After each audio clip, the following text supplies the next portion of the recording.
ஒரு காடு, அது ஒரு எலி. எலிக்கு எப்பயுமே பூனையை பார்த்தா பயம். ஒரு மந்திரவாதி வந்திருக்காரு. அந்த மந்திரவாதி வரப்ப அந்த எலி இது பக்கத்திலே பாவமா இருந்திருக்கு. மந்திரவாதி எலிட்ட பேசியிருக்காரு, நீ ஏன் இவ்வளவு சோகமா இருக்குன்னு, எனக்கு பூனையை பார்த்தா பயமா இருக்குன்னு இருக்கு, நீ ஏன் கவலைப்படுற, நான் உன்னை பூனையா மாத்திரன்னு இருக்காப்ல.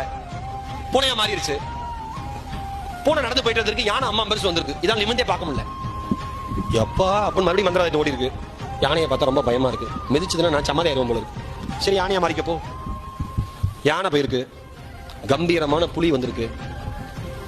யானை அப்படியே ஜர்க்காகுது அப்படின்னு அப்படின்னு இருக்கு.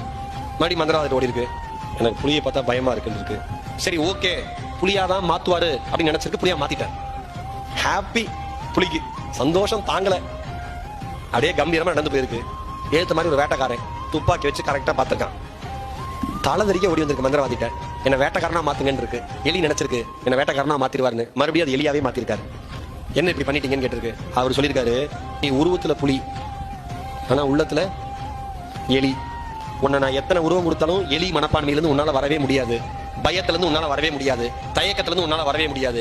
என்னோட மாந்திரிக சக்தி தான் வேஸ்ட் ஆகும். உன்னை மாற்றி எந்த பிரயோஜனமும் இல்ல. நீ மாறணும்னா முதல் நீ மாறணும்.